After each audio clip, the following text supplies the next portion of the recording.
Boleh turun.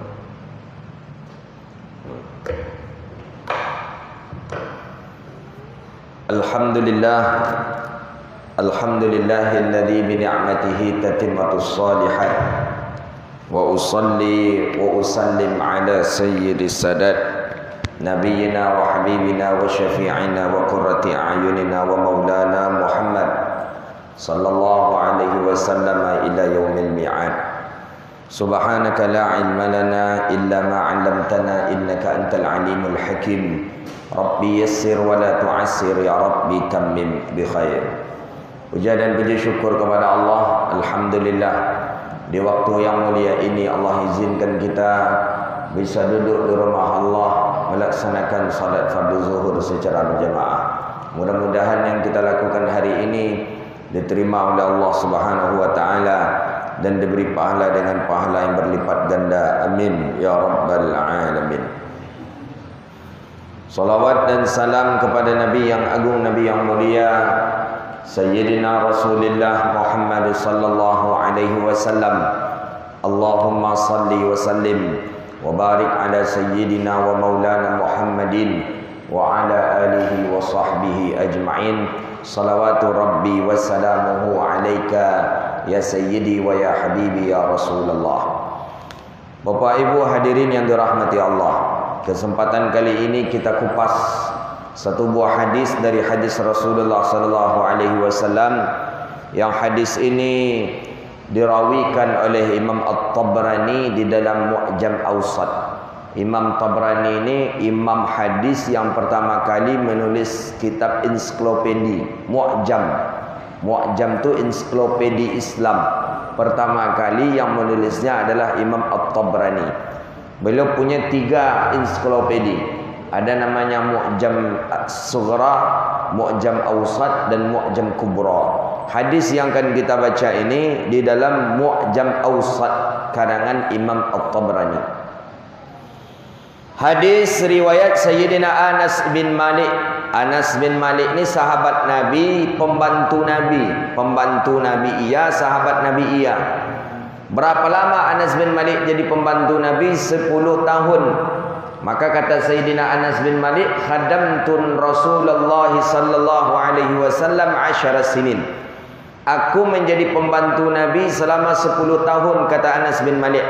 Ma sami'tu min qawlihi, tak pernah aku mendengarkan ucapan celotehan, sumpah serapah dari Rasulullah sallallahu alaihi wasallam. 10 tahunnya menjadi pembantu Nabi, tapi tak pernah kena marah oleh Rasulullah. Tak pernah Nabi berbahasa kasar, tak pernah Nabi menyumpah serapah, tidak pernah. 10 tahun lama. Jadi Anas bin Malik ini jadi pembantu Nabi. Awalnya usia Anas bin Malik 6 tahun. Anak yatim. Datanglah ibunya kepada Rasulullah. Ya Rasulullah, bolehlah engkau terima anakku ini sebagai pembantu engkau ya Rasulullah. Nabi menengok sifat Anas bin Malik ni elok, akhlaknya mulia, orangnya baik, budi pekertinya diterima oleh Rasulullah, sehingga Anas bin Malik menjadi orang nomor 3 perawi hadis terbanyak. Pertama Abi Hurairah, yang kedua Abdullah bin Umar, yang ketiga Anas bin Malik, yang keempat Sayyidah Aisyah. Anas bin Malik sehari-harian di rumah Nabi. Nabi sayang sekali kepada Anas bin Malik. Ketika Nabi nak salat, Anas bin Malik menyediakan air. Ketika Nabi nak salat, Anas bin Malik yang membentangkan sejadah untuk Nabi. Anas bin Malik ini memang orang yang dekat dengan Nabi. Makanya dapat dia 3 doa dari Rasulullah. Nabi doakan dia dengan 3 doa. Allahumma barik fi amwalihi, wa barik fi auladihi, wa barik fi umrihi. 3 doa Nabi untuk Anas bin Malik. Pertama, ya Allah, berkahilah harta Anas bin Malik, orang yang nomor 2 terkaya di Madinah setelah Abdurrahman bin Auf. Ya Allah, yang kedua doa Nabi, barik fi umrihi, berkahilah umurnya ya Allah. Anas bin Malik meninggal dunia umurnya 135 tahun. Termasuk sahabat yang terakhir meninggal dunia yang panjang umurnya Anas bin Malik. Doa Nabi yang ketiga, wa barik fi auladihi. Berkahilah anak cucunya ya Allah. Doa Nabi dikabulkan Allah. Anak cucu Anas bin Malik berjumlah 121 orang. Itu cucu baru dah. 121 orang. Berapa orang anak itu? Ndak anak nantinya Ustaz, orang rumah berapa orang? Bini berapa orang, sebanyak doa. Makanya Anas bin Malik ni dapat doa dari Rasulullah sallallahu alaihi wasallam. Wa sahibun na'laihi. Anas bin Malik dikenal dengan na'laihi syarif, orang yang selalu memegang sendal Nabi. Jadi Nabi kalau acara-acara di mana-mana, Nabi masuk, Anas bin Malik memegang sandal Nabi. Jadi ada pemandangan yang indah bagi sahabat dulu. Kalau ada nampak bengkak, ada nampak sesuatu di bawah ketiak Anas bin Malik, Anas bin Malik ikut di acara itu, Nabi ada di depan. Anas nampak ada bengkak di ketiak Anas bin Malik, itu tu adalah sendal Rasulullah sallallahu alaihi wasallam. Begitu Anas bin Malik menjaga sendal Nabi sallallahu alaihi wasallam. Beliau khidmah betul dengan Nabi. Makanya ketika Nabi meninggal dunia, Anas bin Malik memang merasa kehilangan betul. Memang merasa kehilangan baginda Nabi sallallahu alaihi wasallam. Maka Sayyidina Anas bin Malik menjadi orang yang terdekat dengan Nabi sallallahu alaihi wasallam. Tidak ada yang cara berjalannya mirip Nabi kecuali Anas bin Malik. Cara salatnya mirip dengan Nabi, Anas bin Malik. Cara ketawanya mirip dengan Nabi, Sayyidina Anas bin Malik radhiyallahu taala an.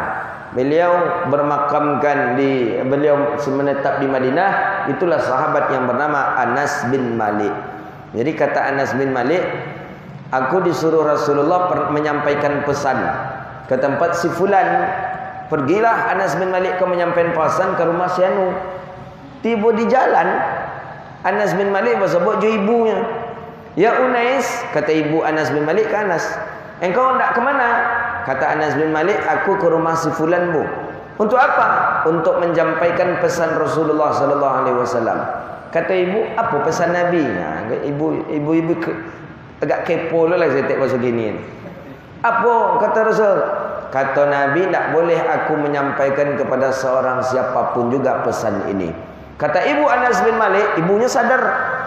Kata ibu Anas bin Malik, engkau jagalah nak pesannya Rasulullah sallallahu alaihi wasallam. Jaga itu nak, jangan engkau ucapkan kepada siapapun juga. Untung ibunya lebih mengerti pula. Kalau tiba di ibu-ibu anak-anak gini, lepas dia berasi-rasi jamak ya, nanti itunya tu. Tak percaya jamak lah. Sabilah apa tu. Nak tahu kenapa itu rahsia. Berjalan alun tiba di rumah orang tu lah, kata Anas bin Malik, aku menjumpai teman-temanku yang sedang yatala'ab. Yatala'ab ni sedang bermain. Sedang main-main di jalan. Ikut pula Anas bin Malik kau di situ. Kau Nabi lah menunggu di rumah kau. Nabi menunggu di rumah. Indak dia tiba Anas bin Malik. Alun jumpa pulang Anas bin Malik kau le. Ditelusurilah dek Nabi dari belakang. Ikut Nabi. Nampak dek Nabi sedang main rupanya. Kau pembantu disuruh tadi di rumah pergi menyampaikan pesan, tiba di jalan main. Kata Anas bin Malik, dipegang bahuku oleh Rasulullah dan aku menoleh ke arah belakang, ternyata itu adalah Rasulullah sallallahu alaihi wasallam. Langsung marah Nabi, enggak. Kata Nabi, ya Unais, Unais, engkau tidak ingatkah engkau keluar rumah tadi untuk apa? Yo, baru aku ingat. Aku ingat ya Rasulullah. Langsung Anas bin Malik berangkat. Tidak ada ucapan kasar sedikit pun dari mulut Rasulullah sallallahu alaihi wasallam. Kalau awak mau itu pembantu tu sudah awak nak kerajonya awak kan. Hari kun berhenti namanya. Awak suruh nyampai menyampaikan pesan lupa pemainnya. Tapi Rasulullah tidak ada sedikit pun sifat itu daripada baginda Nabi sallallahu alaihi wasallam. Banyak hadis-hadis riwayat Anas bin Malik banyak. Di awal kitab Syama'il Muhammadiyah ada di awal-awal itu. Anas bin Malik tu yang paling tahu. Apa kata Anas bin Malik tentang fisik Rasulullah? Nabi tidak ada di kepala beliau uban satu pun. Umur Nabi sudah 60-an. Rambut Nabi tidak ada yang beruban. Yang beruban adalah lihyah jenggot Nabi, dan itu pun tidak lebih daripada 20 helai. Tak lebih 20 helai jenggot Rasulullah yang beruban. Seluruhnya hitam. Rambut Nabi seluruhnya hitam, bukan hitam karena dicat, enggak. Itulah daripada karamah mukjizat Nabi sallallahu alaihi wasallam. Jadi saking dekatnya dia dengan Nabi, sempat dia menghitung daripada jenggotnya Rasulullah sallallahu alaihi wasallam. Itulah dia sahabat Sayyidina Anas bin Malik radhiyallahu taala. Masuk kita ke hadis. Apa kata Nabi? Arba'atun min sa'adatil mar'i.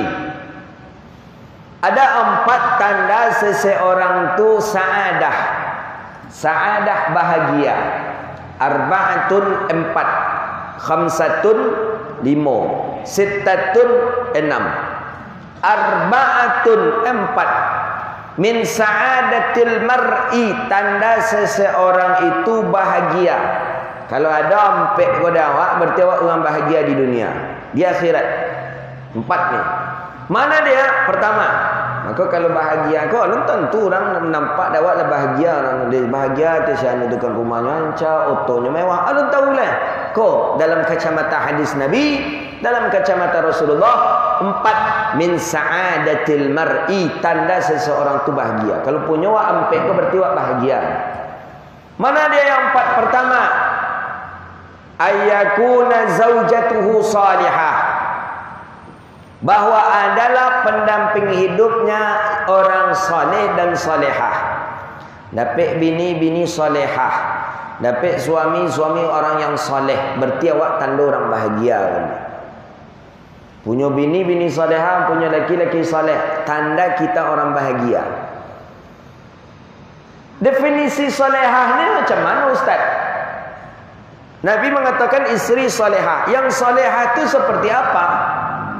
Haruskah yang salat 1000 rakaat tiap malam? Haruskah yang salehah itu yang hafal Quran? Atau yang salehah itu yang lalu jawab pakai jilbab, pakai niqab? Itu yang salehah? Enggak. Yang salehah apa? Hadis Nabi. 4 apabila dilakukan oleh perempuan tadi, maka perempuan itu wajib masuk surga. 4. Pertama, ata'a zaujaha, dia patuh kepada suami, taat kepada suami. Yang kedua, dia jaga auratnya, dia tutup auratnya. Yang ketiga, dia dirikan salat 5 waktu. Yang keempat, puasa dia di bulan Ramadan, maka perempuan ini disebut perempuan yang salihah. Itu kata hadis Nabi, wajibnya masuk surga perempuan itu. Jadi tak payah perempuan ke masuk surga, ada senangnya, walaupunnya banyaknya masuk di neraka. Tapi untuk peluang masuk surganya lebih godang. Ampeknya. Patuhnya ke suami, nyetutup aurat, menjaga sembahyang 5 waktu, puasanya di bulan Ramadan, wajibnya masuk surga kata Rasulullah sallallahu alaihi wasallam. Ikulah perempuan-perempuan solehah namanya. Oh, kalau itu tu kami lah itu Ustaz paling yang enggak kurang cik dengan Ustaz nombor pertama. Melawan ke laki taruh aja. Ciknya laki lah 10 jawab adanya. Baru A ke cik lakinya lah B lah sampai Z nya lah. Jadi nanti go ke senang kan Ustaz ni menutup aurat, kami menutup aurat. Salat alhamdulillah kami jaga. Puasa alhamdulillah kami puasa. Tapi nama pertama kan ni nak dapat dengan Ustaz sama je alun ngerti ni. Makanya isteri salehah, perempuan salehah tu 4 saja dia dalam kacamata agama kita. Taat pada suami, dia tutup aurat, dia jaga salat, puasa di bulan Ramadan, maka perempuan ini perempuan salehah. Jadi tidak mesti perempuan salehah itu harus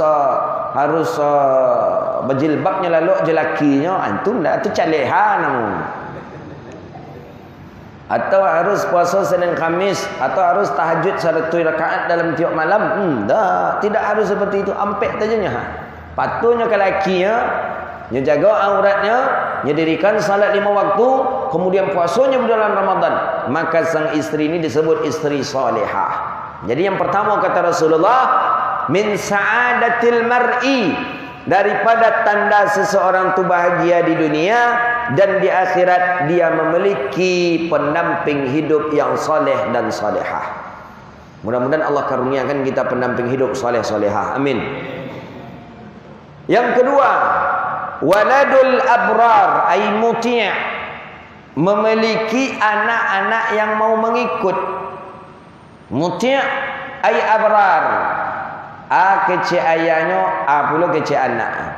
B kecil ayahnya, B kecil anaknya. Jan pai nak, indaknya pai anak tadi dah. Pergilah nak, pai anaknya. Dilarang berhenti, disuruh pergi. Ni anak abrar namanya. Kalau kita punya anak-anak yang seperti itu, berarti kita termasuk orang yang bahagia hidup di dunia. Payah gini kok Pak, payah. Apalagi semenjak adanya gadget kah. 10 kali wak menyuruh anak tu baru lama-lama tiang lah piawak ke kepalanya barunya bergerak kadang-kadang. Waladal abrar ni payah ni. Payah. Nak pergi nak, langsungnya pergi. Tu abrar namanya. Tak boleh, langsungnya berhenti. Tu waladul abrar. Kalau kita punya anak yang mau mengikut kawak, berarti Allah takdirkan kita hidup bahagia di dunia. Maka balik saya ke ungkapan tadi, banyak kita menengok orang tu sanang tu apa tu kan, rumahnya gadang, mewah, otonya mewah, berpangkat, duit. Mungkin dia nombor 2 kau nya tak dapat kau. Kayo tapi anak pahlawan. Hidup mewah tapi anak tak ada yang mau mengikut satu pun. Ndak jadi apa tadi orang bahagia. Maka ndak bisa awak memandang orang bahagia indak enak. Dia bahagia tesianu tu kan Allah tentu lah. Inyo tak mencari awak bahagia entah apa. Kalau nak percaya, cuba tanya ke orang yang masuk Panjaro kini kah? Pejabat-pejabat yang masuk Panjaro kini kah? Cuba lah tanya. Mana Pak Amo naik Camry waktu apa jadi pejabat daripada apa naik Honda waktu apa menjadi orang biasa-biasa saja. Pastinya mengecek jauh lebih nikmat ketika menaiki motor roda 2 ketika tidak memiliki pangkat dan jabatan. Nah, karena jabatan ini hanya masuk ke dalam penjara. Nah, maka nak usah kita memandang, bahagia tesian itu kan PT-nya banyak, rumahnya ancak, otonya mewah. Aduh tahulah, mungkin yang nomor 2 kau tak dapat. Nah, yang ketiga wa khulatha'us salihin.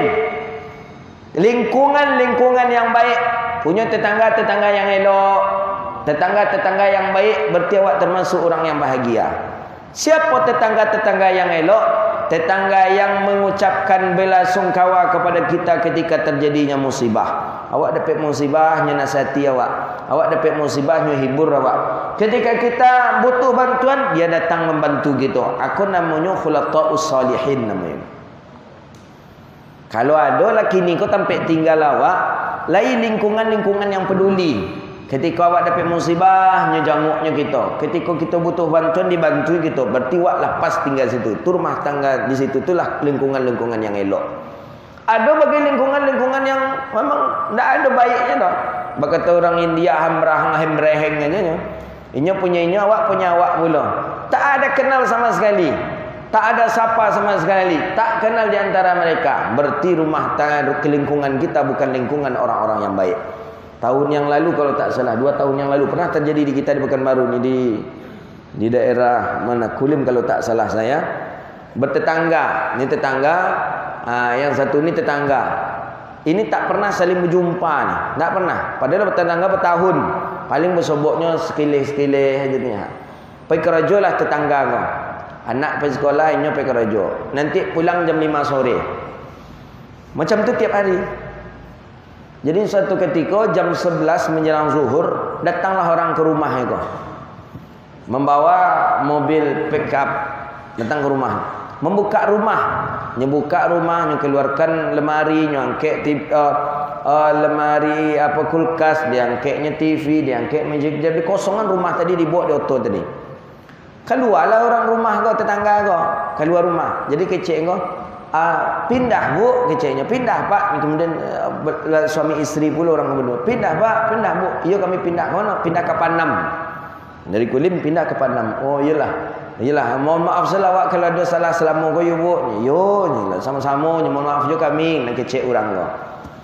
Padahal nak ikut pemilik rumah kau, aku orang Maliang. Pulanglah pemilik rumah yang asli sore-sore pulang ke Rajo. Suami isteri bawa anak, menengok rumah kosong. Kulkas nak ada, TV nak ada, magic jar nak ada, kosong. Ribut. Rumah kami kemalingan, rumah kami kemalingan. Keluarlah orangnya. Kemalingan berapa syarah yang kecilnya lah. Bukannya tadinya menyabik pindah. Indah tu kami nak pindah dah je. Kami di siko je nyonya lah. Ada orang ngecek tadi orang punya. Indah kami yang punya. Bayangkan betul tetangganya hanya cilok barang kawan tadi anda tahu je lah. Kau kan musibah ini. Maka oleh karena itu kalau kita punya khulafaus salihin, lingkungan kita lingkungannya orang-orang yang baik, berarti kita termasuklah orang-orang yang bahagia. Maka lingkungan Madinah, Nabi SAW di lingkungan baginda Rasulullah, lingkungan Madinah saling ada istilahnya jaulah, saling mengunjungi di antara mereka. Maka di mana letaknya nanti ketika solat berjamaah? Si anu dah lama tak nampak solat jemaah. Mana dia? Dijenguk ke rumah. Si anu mana? Sakit. Si anu dah lama tak ada solat berjamaah. Tengok ke mana? Si anu musafir. Jadi ada komunikasi terus. Maka oleh kerana itu, tanda lingkungan itu lingkungan yang sehat, lingkungan-lingkungan yang salihin, tandanya cuma satu saja, bahawa orang-orang di lingkungan itu mendirikan solat berjamaah di masjid, maka lingkungan itu adalah lingkungan yang baik. Tapi kalau tidak ada mereka yang solat jamaah ke masjid, tidak, itu tidak lingkungan daripada lingkungan yang baik. Karena dari masjid awalnya nanti saling sapa menyapa. Mana si fulan? Mana si anu nak nampak? Mana si anu lama nak nampak? Mana si anu mana? Gitu dia. Yang terakhir kata Rasulullah, tanda orang tu orang yang bahagia, ayyakuna rizquhu fi biladihi, bahwa adalah rezekinya itu di tempat dia tinggal.